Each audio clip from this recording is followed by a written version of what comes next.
আপনারা শুনছেন the dark 18।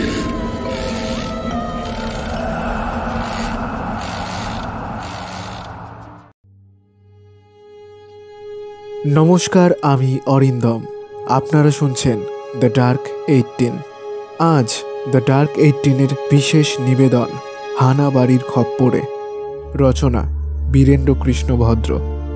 1905 সালের 4 আগস্ট কলকাতার আহিরিটোলায় বীরেন্দ্র কৃষ্ণ ভদ্রের জন্ম।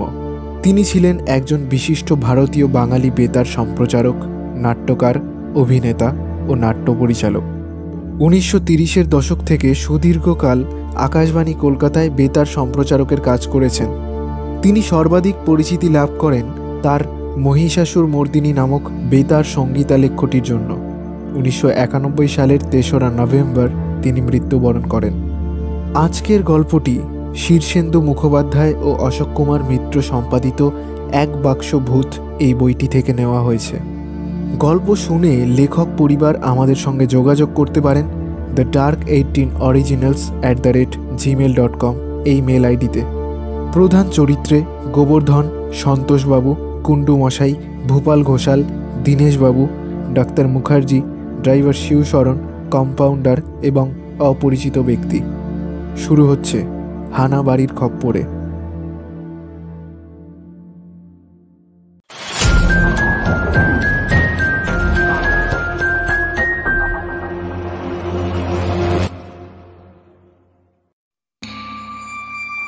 বাগবাজারে গোবর্ধনের বাড়িতেই আড্ডাটা আমাদের প্রায় জমত। গোবর্ধন বড়লোক নয়, অতি সামান্য গৃহস্থ। একটি ছোটোখাটো কারখানা চালায়, আর চালায় এই আড্ডা।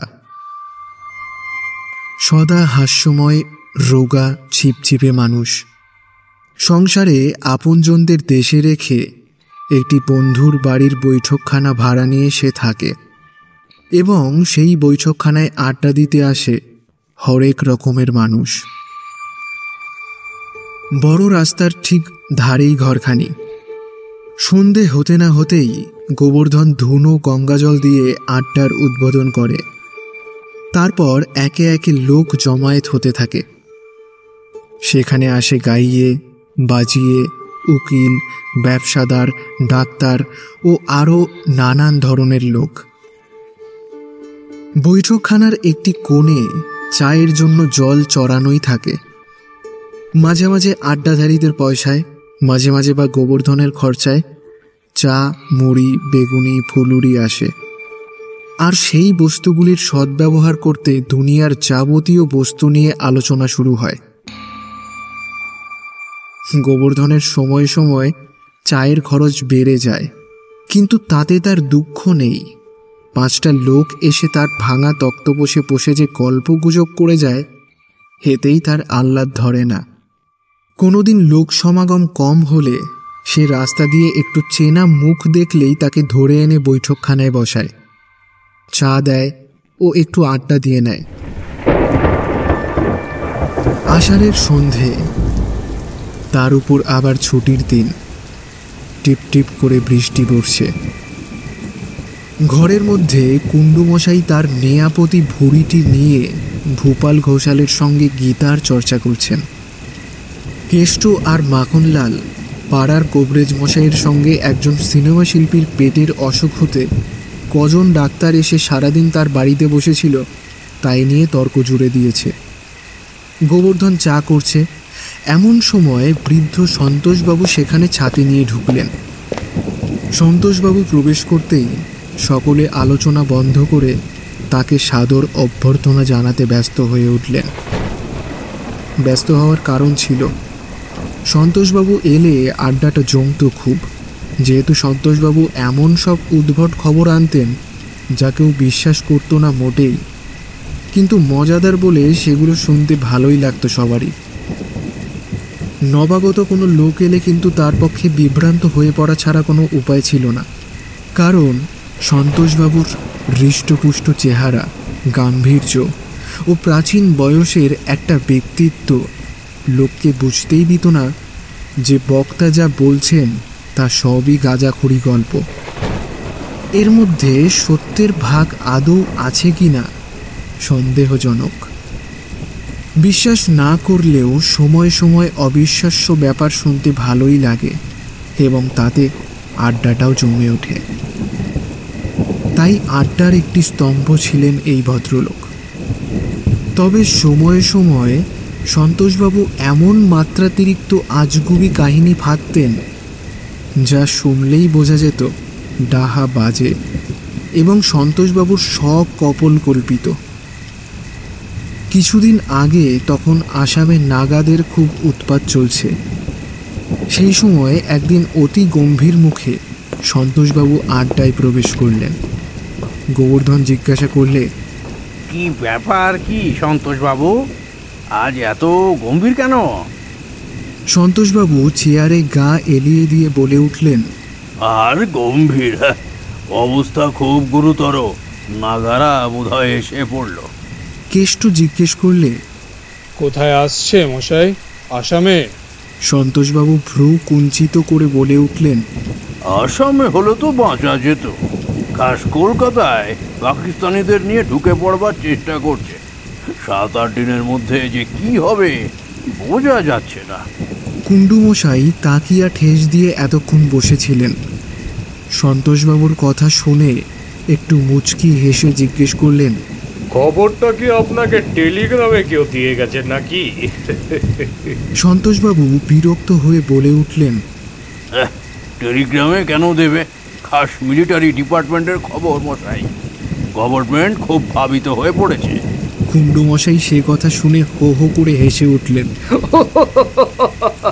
তাই দেখে সন্তোষবাবু চোটে বলে উঠলেন, আচ্ছা মশাই, আচ্ছা, হাসছেন হাসুন, ব্যবসাদার মানুষ, তাই আপনার সবেতে অবিশ্বাস। কিন্তু বুঝবেন ঠেলা, যখন দেবে এসে নাগারা খোঁচা, হ্যাঁ, তখন গাঁ গাঁ করে চেঁচাতে থাকবেন। হ্যাঁ, ওই নোয়াপাতি ভুঁড়ি নিয়ে আর গদিতে বসতে হবে না, পিটিয়ে অর্ধেক করে দিয়ে যাবে। হ্যাঁ। কুণ্ডুমশাই প্রত্যুত্তরে ঠাট্টা করে তখনই বলে উঠলেন, যাক, আপনি আছেন যখন তখন আমার আর ভয় কি? মিলিটারি নিয়ে এসে আমার যেটুকু থাকবে সেটুকুকে একটু তদারকি করে বাঁচিয়ে দেবেন। আর কারুর ওপর তো নির্ভর করতে পারবো না, আপনার ভরসাতেই থাকবো। কথাটা শুনে কেষ্ট আর ভূপাল হেসে উঠল। আর যায় কোথা। সন্তোষবাবু খেপে যাবার সময় শুধু আচ্ছা বলে বেরিয়ে গেলেন। আচ্ছা। গোবর্ধন চায়ের পেয়ালা নিয়ে ছুটে এসে বললে, ও দাদা, চাটা খেয়ে যান, এর মধ্যে যাচ্ছেন কোথায়? ততক্ষণে সন্তোষবাবু রাস্তার অর্ধেক চলে গেছেন। দূর থেকে হাত মেরে জানিয়ে দিলেন যে ওই জিনিস খাবার ইচ্ছে তার নেই। তারপর আর দিন 15 তিনি আড্ডায় আসেননি। সম্ভবত নাগারা না আসাতে তিনি মনে মনে খুবই দাগা পেয়েছিলেন। কিন্তু একবার যিনি আড্ডাধারী হয়েছেন তিনিই জানেন যে আড্ডার মোহ ছাড়া কি কঠিন। সন্তোষবাবুও বাড়িতে বসে থাকতে পারলেন না, বৃষ্টির মধ্যেই বেরিয়ে পড়লেন।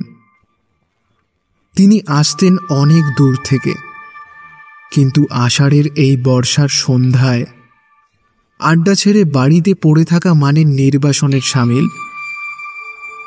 তাই চৌরঙ্গীর কাছাকাছি জায়গা থেকে বাগবাজারের দূরত্বটা বেশি ঠেকল না। তিনি বেরিয়ে পড়লেন। সন্তোষবাবুকে আসতে দেখে কুণ্ডুমশাই সেদিন একটু অধিক আপ্যায়ন শুরু করলেন। বললেন, আরে বসুন বসুন সন্তোষবাবু, নতুন কি খবর আছে বলে ফেলুন। নাগাদের প্রসঙ্গ পাছে উঠে পড়ে, সেই জন্যই বোধহয় সন্তোষবাবু একেবারে ভিন্ন লাইনের কথা পেড়ে বসলেন। চোখ দুটো বড় বড় করে বললেন, মশাই, আজ একটা আশ্চর্য ঘটনার কথা শুনে এলুম। আমাদের পাশের বাড়িতে একটি বউ হঠাৎ মালকোচা মেরে তার শ্বশুর, দেওর আর ওই স্বামী 3-3টে ষণ্ডাকে ঘুষি মেরে শুইয়ে দিয়েছে। হই হই কাণ্ড একেবারে, বুঝলেন? ঘোমটা দেওয়া বাড়ির বউ, তার গায়ে হঠাৎ অসুরের শক্তি কি করে এলো রে বাবা! পাড়া প্রতিবেশী সবাই ছুটে এলো, আমাদের বাড়ির ছেলেগুলোও গিয়েছিল। তারা এসে বললে, বাবা, তার কাছে এগোয় কার সাধ্যি? অনবরত হিন্দি বলছে আর তাল ঠুকে সকলকে চ্যালেঞ্জ করছে, আও হামারা সাথ, কোন লড়েগা আও। একদম জান মে খতম করে দেগা। তাই শুনে ডিগডিগেগুলো সবাই পালিয়েছে। এখন ওই 7টা জোয়ান এসে তাকে কোনো মতে দড়ি দিয়ে বেঁধে রেখেছে বটে, কিন্তু চিৎকারে লোকের কান ঝালাফালা হওয়ার উপক্রম। গোবর্ধন টিয়া পাখির মতো নাকটি নিয়ে পাশে দাঁড়িয়েছিল। খবর শুনে তার নাক খেদা হয়ে যাওয়ার জোগাড়। সে হা হা করে বলে উঠল, হ্যাঁ বলেন কি? কুণ্ডু মশাই, ভূপাল ঘোষাল, দেবেন উকিল সবাই খবরটা শুনে গা ঝাড়া দিয়ে উঠে বসলেন। সন্তোষবাবু বলে চললেন, এখন পুলিশ ডাক্তার সব এসেছে, কেউ কিছু করতে পারছে না। ভূপাল ঘোষাল বললে, বোধহয় পাগল হয়ে গেছে।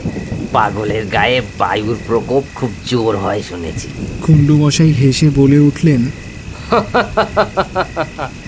একটা স্ক্রু আলগা হলে সামলানো মুশকিল, তার উপর যদি আবার বউয়ের মাথা খারাপ হয় তাহলে তো 7 গোষ্ঠীর কেউ সামলাতে পারবে না মশাই। সন্তোষবাবু প্রতিবাদ করে বলে উঠলেন, আরে ধুর মশাই, পাগল নয়, ভূতে ধরেছে। শোনা গেল বাড়ির পাশে একটা পোড়ো বাড়ির উঠোন আছে, সেইখানে আগে নাকি কুস্তির আখড়া ছিল। বউটা জানতো না, দুপুরবেলায় সেখানে ঘর ঝাঁট দিয়ে জঞ্জাল ফেলেছিল। তারপরই এই ব্যাপার। কোন বেটা পালোয়ান ভূত কাঁধের উপর একেবারে চেপে বসেছে। ভূপাল বলে উঠল, যত সব বোগাস ব্যাপার। ভূতে ধরেছে না ছাই, টিস্টিরিয়া হবে হয়তো।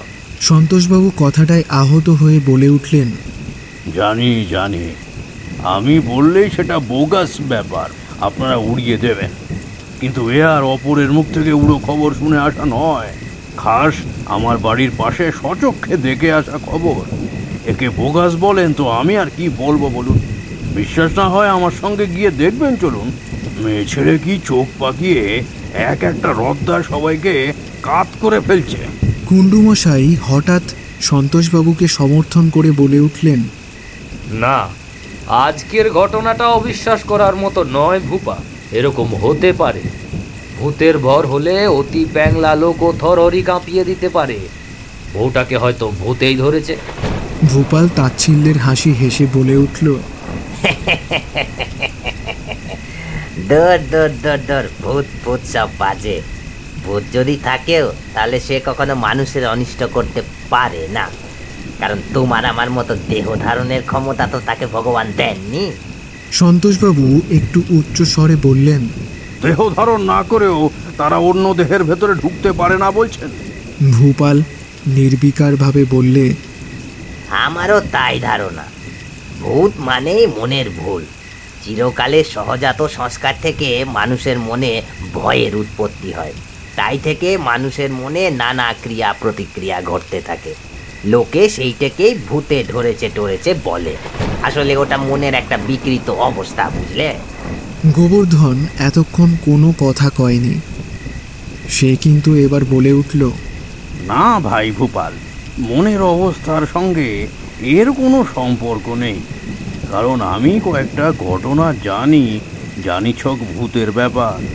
ভূপাল চায়ের একটি পেয়ালায় খানিকটা চা ঢেলে নিয়ে বলে উঠল, ও আমি অনেক জানি। বলি, নিজে কখনো ভূত দেখেছো? না, তা দেখিনি, তবে অতি বিশ্বাসী লোকের মুখে শুনেছি তাঁরা নিজেরা দেখে এসে বলেছেন। ভূপাল বললে, থামো, ওই কথাই সবাই বলে। কেউ নিজের চোখে কিছুই দেখেনি, শুধু শুনেই এসেছে। এরপর কুণ্ডু মশাই নিজের একটি ভৌতিক দর্শনের গল্প করলেন। কবরেজ মশাইও একটি ছাড়লেন, কিন্তু অবিশ্বাসী ভূপাল ঘোষাল গল্পগুলো মন দিয়ে শুনলেও মুখ টিপে টিপে যেভাবে হাসতে লাগলো, তাতে বেশ বোঝা গেল যে ও কারোর গল্পই ঠিকমতো বিশ্বাস করছে না। কিন্তু ভূতের গল্প শুরু হলে আর থামে না। তার উপর বাদলার দিনে সন্ধেবেলায় শুরু হলে তার জের অনেকক্ষণ টেনে নিয়ে যেতে শ্রোতা ও বক্তার বেশ ভালোই লাগে। গল্প যখন খুব জমে উঠেছে, ঠিক এই সময় দীনেশবাবু বলে আমাদের এক পুরনো বন্ধু সেখানে প্রবেশ করলেন। তার সঙ্গে এলেন একজন কোট প্যান্ট পরিহিত প্রৌঢ় ভদ্রলোক, অতি সৌম্য মূর্তি। ও লম্বা চওড়া মানুষটি। পরিচয়ে জানা গেল ভদ্রলোক দীনেশবাবুর খুবই পরিচিত একজন ডাক্তার, দক্ষিণ কলকাতায় থাকেন। এইদিকে কোনো বৈষয়িক কাজে এসেছিলেন। হঠাৎ দীনেশবাবু আমাদের আড্ডাটা দেখাবার জন্যে তাকে জোর করে টেনে এনেছেন। দীনেশবাবু আলাপ করিয়ে দিতেই সকলে তাকে নমস্কার জানিয়ে হাসি মুখে অভ্যর্থনা জানালেন। গোবর্ধন একটা চেয়ার টেনে এনে তাকে বসিয়ে চা দিলে। দীনেশবাবুও তক্তার উপর একধারে আসন গ্রহণ করলেন। যে প্রসঙ্গ চলছিল সেটা আগন্তুকের সামনে চালানো ঠিক সংযত হবে কি হবে না ভাবতে ভাবতে সবাই চুপ করে গেলেন। কিন্তু দীনেশবাবুই একটা সিগারেট ধরিয়ে হঠাৎ বলে উঠলেন, কি সবাই চুপচাপ হয়ে গেলেন কেন? আমি ডক্টর মুখুজ্জিকে নিয়ে এলুম আমাদের বাগবাজারের আড্ডা দেখাতে, আর সেই আড্ডাধারীরাই চুপ হয়ে গেল।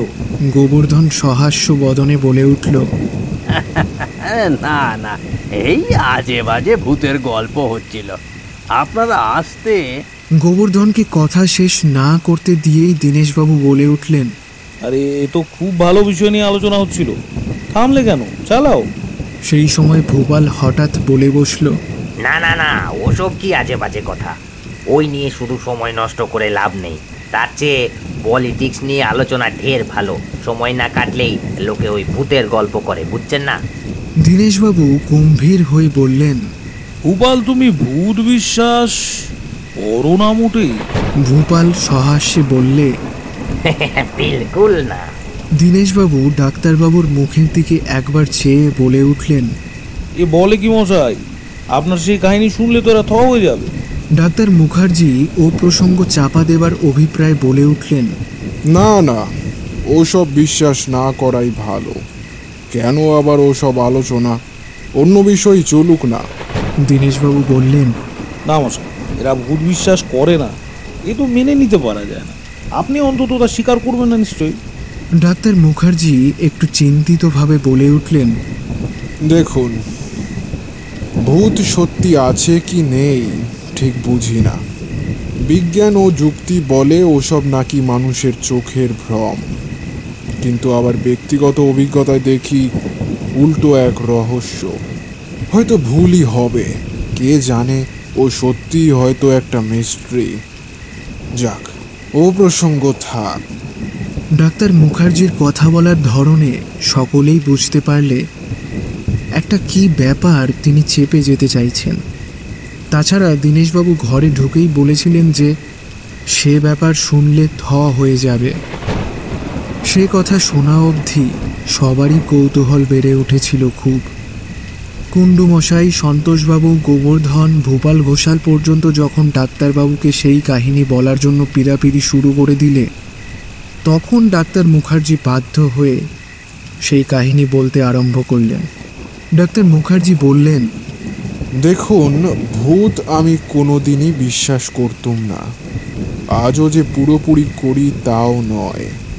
তবে আমার জীবনে এমন একটি অলৌকিক ঘটনা ঘটেছিল যার হদিশ আমি আজও পাইনি, এবং যার জন্যে আমার জীবনের মহামূল্য কয়েকটা বছরও খেসারত দিতে হয়েছিল। সকলে উদগ্র আগ্রহে ডাক্তার মুখার্জির মুখের দিকে চেয়ে তার কাহিনী শুনতে লাগলেন। আড্ডাটায় তখন বেশ থমথমে ভাব। ওদিকে ঘরের বাইরেও ঝেঁপে বৃষ্টি আসাতে পরিবেশটা জমাটি হয়ে উঠল। ডাক্তার মুখার্জি বলতে লাগলেন, বছর 15-20 আগে মেডিকেল কলেজ থেকে আমি পাশ করে বেরিয়েছিলাম, এবং অতি অল্প দিনের মধ্যেই ডাক্তার হিসেবে সুনামও অর্জন করেছিলাম। তাই রোগীর সমাবেশ আমার কর্মজীবনের প্রথম অধ্যায় থেকেই বেশ ভালোভাবেই শুরু হলো। দিবারাত্রি নানা ধরনের রোগী নানা ব্যাধি নিয়ে আমার কাছে আসতো, এবং আমি তাদের যথাসাধ্য রোগ মুক্তির জন্য চেষ্টা করতুম।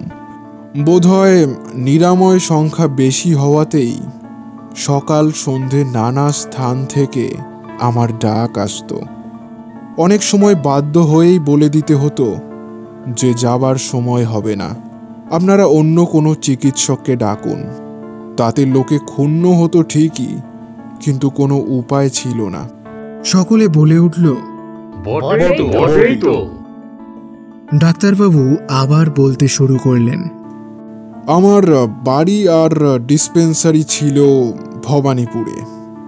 বিকেলবেলায় রোগী দেখে রাত 8টার মধ্যেই সেখানে ফিরে আসতুম। তারপর ঘণ্টাখানেক ওখানেই রোগী দেখে 9টা সাড়ে 9টায় ওপরে চলে যেতুম, আর নামতুম না। এই ছিল সাধারণত প্রাত্যহিক নিয়ম। খুব জরুরি কেস থাকলে অবশ্য দেরি হয়ে যেত বা রাত্রিরেও বেরুতে হতো, কিন্তু সে কাল ভদ্রে। একদিন এমনই বর্ষা, তবে সারাদিনই গুড়ি গুড়ি বৃষ্টি পড়ছে। ডাক্তারখানায় রোগীর সংখ্যাও বেশি নয়। 8:30টার মধ্যেই কাজ চুকে গেল। ডিসপেন্সারি থেকে কম্পাউন্ডারকে সকাল সকাল ছুটি দিয়ে বলে দিলুম, তুমি যাও, আজ আর এখানে কেউ আসবে না মনে হচ্ছে। কম্পাউন্ডার চলে গেল।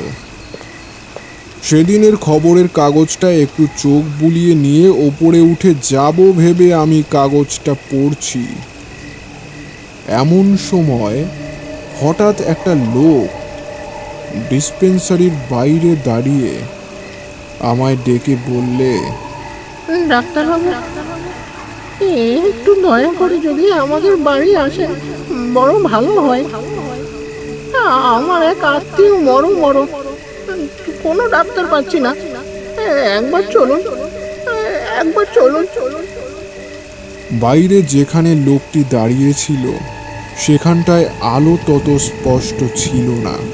লোকটিকে বললুম, ভেতরে এসে বসুন, কি ব্যাপারটা আগে শুনি, তারপর না হয় যাওয়ার কথা হবে এখন।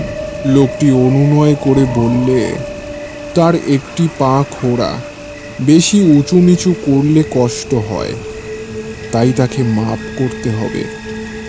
নেহাত বিপদে পড়েই সে আমার কাছে ছুটে এসেছে। আমার কি মনে হলো, ড্রাইভারকে ডেকে গ্যারেজ থেকে গাড়ি বার করতে বলল। ড্রাইভার, গ্যারেজ থেকে গাড়ি বার করো। লোকটি বাইরেই দাঁড়িয়ে রইল। গাড়ি এসে দাঁড়াতেই লোকটি সামনের সিটে ড্রাইভারের পাশে গিয়ে বসল। আমি চাকরকে ডিসপেন্সারি বন্ধ করতে বলে গাড়ির পেছনে গিয়ে বসলুম। গাড়ি স্টার্ট দিলে জিজ্ঞাসা করলুম, কোথায় যেতে হবে? লোকটি বললে, বালিগঞ্জ সার্কুলার রোড। গাড়ি সেই দিকেই এগিয়ে চলল। যেতে যেতে পাশ থেকে লোকটির মুখ দেখে আমি শিউরে উঠলুম। এ কি বিশ্রী চেহারা! মানুষের যে এরকম চেহারা হতে পারে এ আমার ধারণারও বাইরে ছিল। তাই তো এই কদর্য লোকটার কথা শুনে যাওয়াটা কি ঠিক হচ্ছে? গাড়িটাকে ঘোরাতে বলবো নাকি? ইত্যাদি নানা কথা আমার মনে হতে লাগলো। আবার সঙ্গে সঙ্গে কৌতূহল হলো, দেখাই যাক না কি হয়।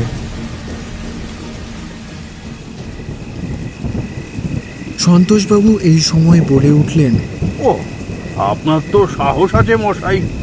রাত্রিরে একটা অপরিচিত লোকের সঙ্গে এইভাবে যাওয়া খুব বাহাদুরির কথা। ডাক্তারবাবু একটু হেসে বললেন, দেখুন, আমরা ডাক্তার মানুষ বিপদে পড়েছে শুনলে মনটা ছ্যাদ করে ওঠে। যদি সময় মতো গেলে একটা প্রাণ বেঁচে যায়, এই ভাবনাটাই তখন বেশি হয়। তাছাড়া বরাবরই আমার সাহস খুব বেশি ছিল। গভীর রাত পর্যন্ত কতদিন যে একা কলেজে মরা নিয়ে কাটাকাটি করেছি, কোনো ভয় হয়নি। রাত্রে কত অন্ধকার ঘরে মুমূর্ষু রোগীকে দেখতে গেছি, চোখের সামনে কত মৃত্যু হয়েছে, তবুও ভয় পাইনি কোনোদিন। তবে আজকের মতো ডাক কোনোদিনই আসেনি, বিশেষ একেবারে একটা অপরিচিত জায়গা থেকে, তাও আবার এরকম রাতে। গোবর্ধন চোখ বড় বড় করে বলে উঠল, তার উপর আবার ওই বিকট মূর্তির সঙ্গে যেতে হচ্ছে। ডাক্তারবাবু বললেন,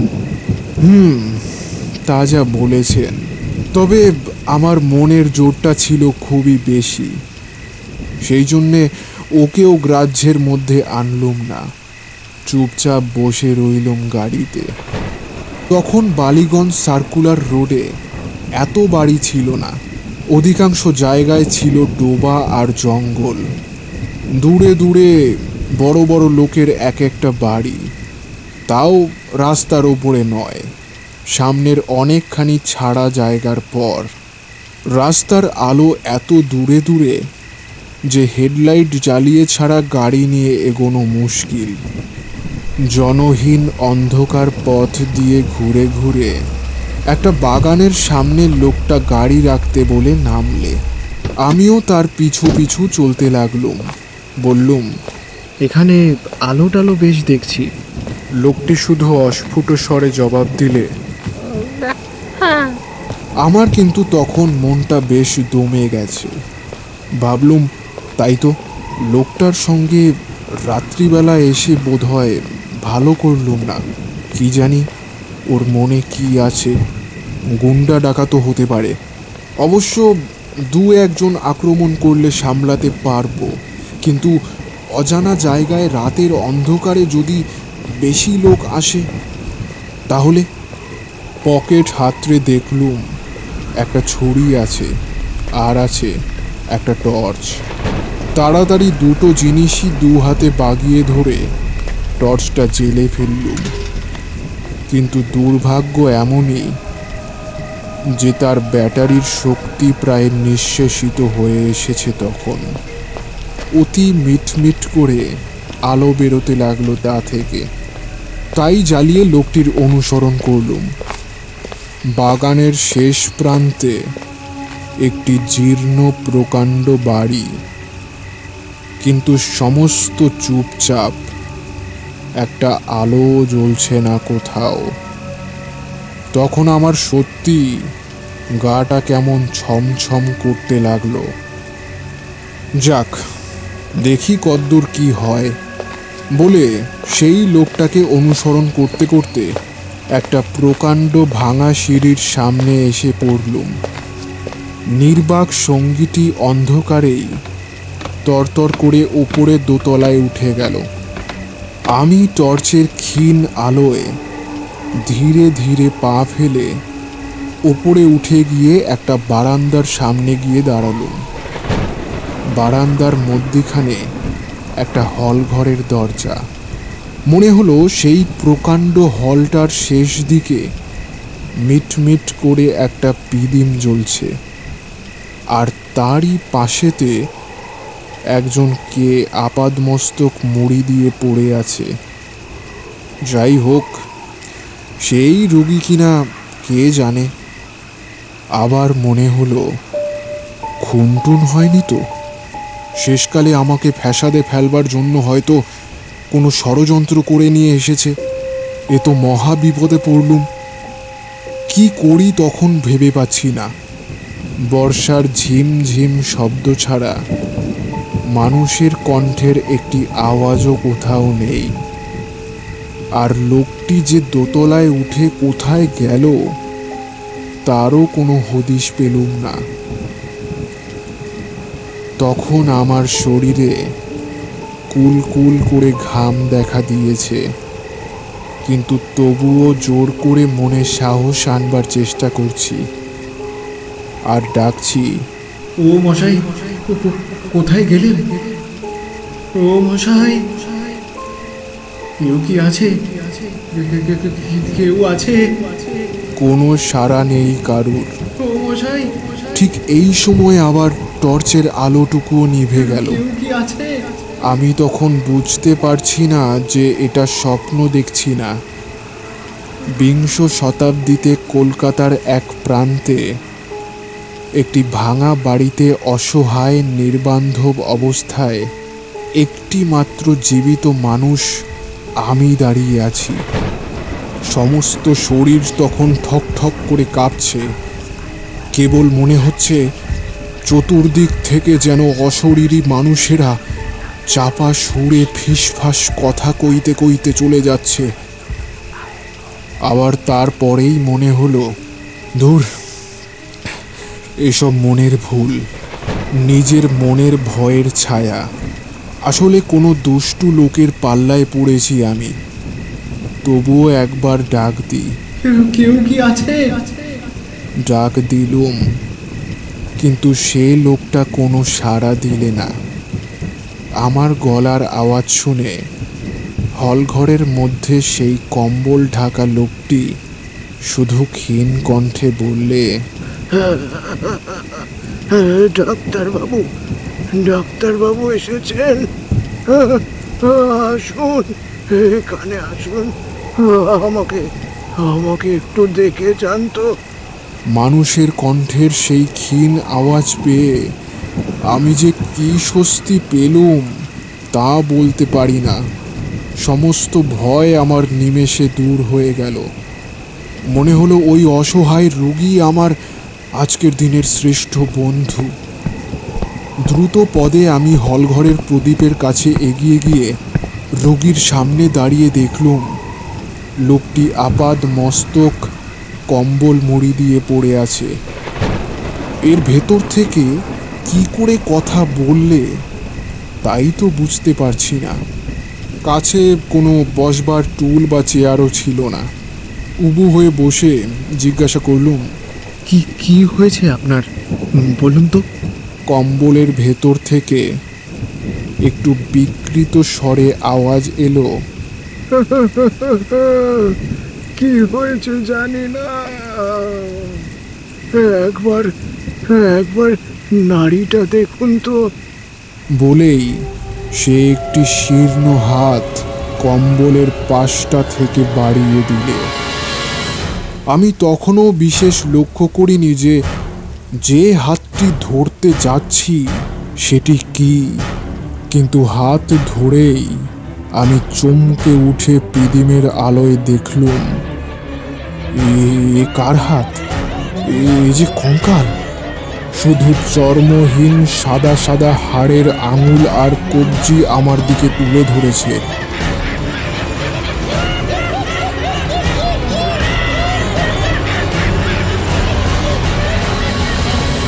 ব্যাস, সঙ্গে সঙ্গে আমি সেখানেই অজ্ঞান হয়ে পড়ে গেলুম। তারপরের ঘটনাগুলো কিছুই জানি না, সবই অপরের মুখ থেকে শোনা। কাহিনী শুনে সবার নিঃশেষ বন্ধ হয়ে আসার উপক্রম হলো, কিন্তু তারপর কি হলো সবারই ওই একই প্রশ্ন। ডাক্তারবাবু বললেন, তারপর আমি তো অজ্ঞান হয়ে সেখানেই পড়ে আছি। ওদিকে আমার ড্রাইভার শিবশরণ আমাকে 1 ঘন্টার মধ্যে আসতে না দেখে খুবই চঞ্চল হয়ে উঠল। তাই তো, এরকম তো কখনো হয় না। ডাক্তারবাবু অন্ধকারে বাগানের মধ্যে তাহলে কোথায় গেলেন? এই ভাবতে ভাবতে অবশেষে সে পাশের একটি বড় বাড়িতে গিয়ে সমস্ত ব্যাপার খুলে বললে। সে বাড়ির লোকেরা বললে, তোমার মনিব পাশের ওই ভাঙা বাড়িতে যেতেই পারেন না। ও বাড়ি বহুদিন ধরে তালা দেওয়া পড়ে আছে। বাড়িতে 2টো খুন হয়, তাই ওর ভাড়াও জোটেনি। অতএব ডাক্তারবাবু ওখানে যাবেন কেন? শিবশরণ হলপ করে বললে, ডাক্তারবাবু ওখানে গেছেন, আমার গাড়ি ওই বাগানের গেটে রয়েছে, আপনারা দেখবেন, চলুন। সকলে তার কাকুতি মিনতি শুনে 10-12 জন চাকর দারোয়ান নিয়ে 2-3টে বড় টর্চ জ্বালিয়ে সেখানেই গেল। গিয়ে দেখলে সত্যিই তো বাড়িতে তালা দেওয়া নেই, দরজা খোলা পড়ে রয়েছে।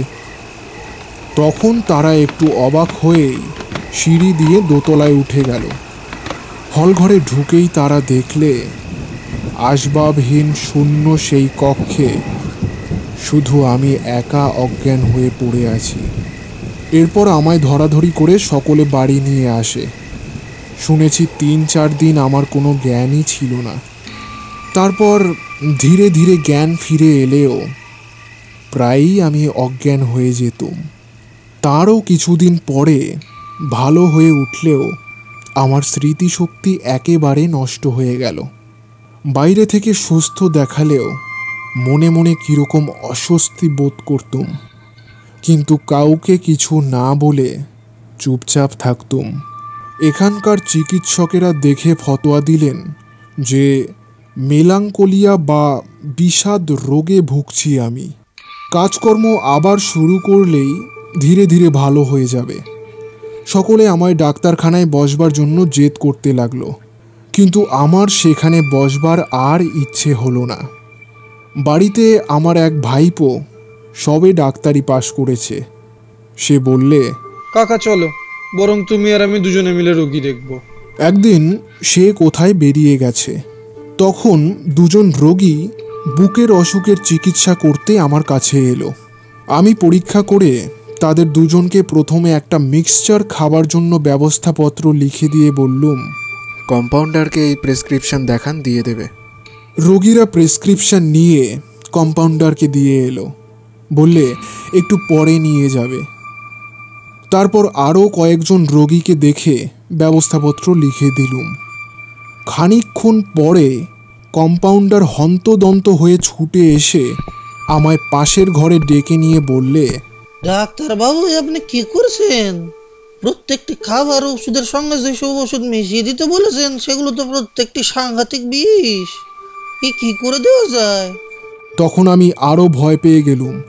কি যে করব বুঝতে পারলুম না। কম্পাউন্ডার তখন আমার ভাইপোর ফিরে না আসা পর্যন্ত রোগীদের ওষুধ দিতে পারবে না বলে জানিয়ে দিলে। তারা তখনকার মতো বিদায় নিয়ে চলে গেল। এরপর থেকে আমায় ডিসপেন্সারিতে বসতে দেওয়া বোধহয় কারোরই সঙ্গত বলে মনে হলো না। আমায় ভিয়েনায় পাঠিয়ে দেওয়ার জন্যে বাড়ির সকলে মতলব করলে এবং আমার ভাইপো কোন এক বিখ্যাত চিকিৎসকের তত্ত্বাবধানে আমাকে সেখানে নিজে গিয়ে রেখে দিয়ে এলো। 3 বছর ধরে সেখানকার একজন সুবিখ্যাত মনস্তত্ত্ববিদ ডাক্তারের পর্যবেক্ষণে ও চিকিৎসাধীনে আমি রইলুম। তিনি শেষের 1 বছর আমাকে নিয়ে রোগী দেখতে বেরোতেন ও প্রেসক্রিপশন লিখতে বলতেন। ঠিক ঠিক লিখলে তিনি খুব উৎসাহ দিতেন আমায়। তারপর তিনি আমাকে প্রকৃত রোগমুক্ত করে ছেড়ে দিলেন। আশ্চর্য, স্মৃতিশক্তিও আমার ধীরে ধীরে ফিরে এলো। আবার চিকিৎসা শুরু করলাম, আজও করছি। তবে রাত্রে পরিচিত লোক এসে ডাকলেও আমি আর সহজে যাই না। যদিও বা যেতে হয় তখন সঙ্গে লোক নিই। সকলে হাঁ করে ডাক্তারবাবুর এই অলৌকিক কাহিনী যেন গিলছিল। ডাক্তারবাবু থামতে ভোপাল অনুসন্ধিৎসু হয়ে জিজ্ঞাসা করলে, আচ্ছা, এটা কি সম্পূর্ণ ভৌতিক ব্যাপার বলে আপনি মনে করেন? ডাক্তারবাবু বললেন, কি যে এই ব্যাপার তা আমি আজও বুঝতে পারিনি মশাই। তবে এ ব্যাপার নিতান্ত সত্য, আর আমার জীবনে ঘটেছে তারও প্রমাণ আপনারা আমার বাড়ির লোকের কাছ থেকে শুনতে পারেন।